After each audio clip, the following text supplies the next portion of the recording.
Hey, it's Mojo Master here. Today I'm going to be talking about the difference between motivation, which most people think of when they think about, doing stuff or achieving things or creating greater success or even feeling more fulfilled in life, versus inspiration and the real clear differences between the two, and why most people who are looking for drive and are looking to achieve more in life are actually looking to the wrong thing. No one else is going to believe in this if you believe in you. So just get out there and do shit like nothing's happening. Now, when we look at motivation is normally triggered from something extrinsically. So for most people, they need something outside of themselves to trigger the internal, I guess you could say, drive that they have. Now, some people will use things like pain, stress, pressure, worry, concern to trigger those responses. And it's actually an adrenaline response. I won't get into the biochemistry of it. But what will happen is that for the average person, they're sitting around, they're feeling like they've had a hard week, everything's too hard. And there's a lot of stuff going on mentally, which is triggering a lot of neurochemical reactions in the body that are making them feel tired and lethargic and run down. And then eventually they go, I'm just sick of feeling this way. I know what I need. I need motivation. So then they'll go and try to find something extrinsically. So it could be a quote, or it could be, something exciting, something that gives them a bit of an adrenaline kick again. And for most people that works for a short period of time. But what you'll find is that those people who keep going back to motivation tend to keep craving and needing more motivation in order to keep their drive going. And what I've seen is a lot of people that go to personal development or self-development events, they will need that excitement, that enthusiasm, that hyperactivity in order to get themselves going. Because when adrenaline's flowing, it tends to shut down our brain function a little bit. We don't think as clearly. And because of that, it sort of suppresses a lot of fear, a lot of worry, a lot of concerns, a lot of those, things that are there for a reason. But most people just don't know how to manage it. And then all of a sudden they just go flat out again, and then bang, they burn out and they crash again. And then it triggers that response again. I know what I need. I need more motivation. Now, the more a person craves motivation, the more likely they are to peak and trough.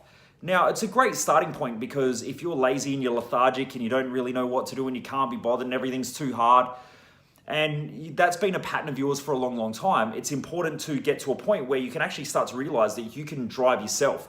And that's where motivation is important. It's sort of like a starting tool. It's something that I guess is a basic response to a desire to achieve more in life. But you eventually get to a point where you go, this stuff just doesn't work anymore. I'm sick of feeling great, but then feeling down. And it's like alcohol. Alcohol can make you feel good when you have a lack of confidence, or when you're worried, or when you have concerns, or when you're stressed, because it sort of suppresses a lot of the thought processes that go on. And then you can just get out there and have fun and enjoy it. And while you do that for a while, it's great, but you sort of forget about the hangover afterwards. Until eventually you'll get to a point where you go, it's not worth drinking anymore, because there's a correlation between me drinking and a hangover, and I'm not sure that the drinking and the feeling that the excitement and the enthusiasm is actually worth the hangover. And it starts to neutralize the idea of drinking alcohol. The same thing happens for most people. They'll get to a point where, if they're intelligent enough, they'll start to see the correlation between their crashes and their ruts, and they're feeling lethargic and them beating themselves up mentally and emotionally and feeling like they're not good enough or they're not achieving enough, to that high and that hyperactiveness of needing that external motivation. Now, when you become balanced, a lot more mentally balanced, you'll start to realize that you're driven more by something that's a lot more in flow with who you are as a person. And it's not being excited, it's not being, energetic and, flat stick all the time. It's about just keeping everything calm. And then when you do that, you'll be driven by a mission and a purpose and your core values as to who you are as a person. And they will become your core drivers in life. And then goals will be the stop-off points. What I've also found is that those who are driven by motivation are normally goal-driven and not so much mission or long-term driven. It's more of short-term responses to achievement. They want to achieve big things in the future, but their daily actions and their highs and lows and peaks and troughs are normally more short-term responses, and they'll be a lot more short-term in their thinking and in their reactivity around things as well. So when you're inspired, you think a lot more into the future. You think a lot more about, how do my actions now affect what I'm going to do in the future? Is this the life that I want to lead? Is this getting me to where I want to go? And you start to become more adaptable and malleable And also you don't crave high highs, but at the same time, you don't end up living with low lows and crashes and being lethargic and being tired. So getting clear with who you are as a person, which is what we get heavily in at our Thrive Time event, and part of that reason is from seeing how many people crash and burned, including myself, from doing a lot of motivation work and just realizing that it didn't actually give me the outcomes that I really wanted in life, and that I kept looping and going around in circles. And the more that I did it, the more I kept craving it, and the more I kept feeling like shit within myself, because I felt like I kept failing, or I felt like I kept feeling down or flat or in ruts or troughing. And when I would do that, I wouldn't tell anyone because I was like the motivation guy, until I got to a point where I realized that the high highs had a direct correlation to me being unmotivated, being lethargic, being tired, being run down, beating myself up emotionally, not feeling like I was getting where I wanted to get to fast enough. And then I realized what it took to get inspired.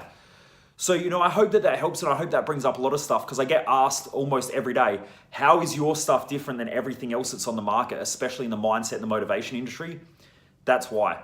A lot of people talk about inspiration, but they actually don't know what it is, and they don't know how to do it. And a lot of people revolve around the idea of being motivated and being energetic and doing the hard work, doing the grind and all that stuff. But that won't get you to where you want to get to if you want to live a fulfilling life that is actually based on success and also achievement and feeling fulfilled in all areas of life.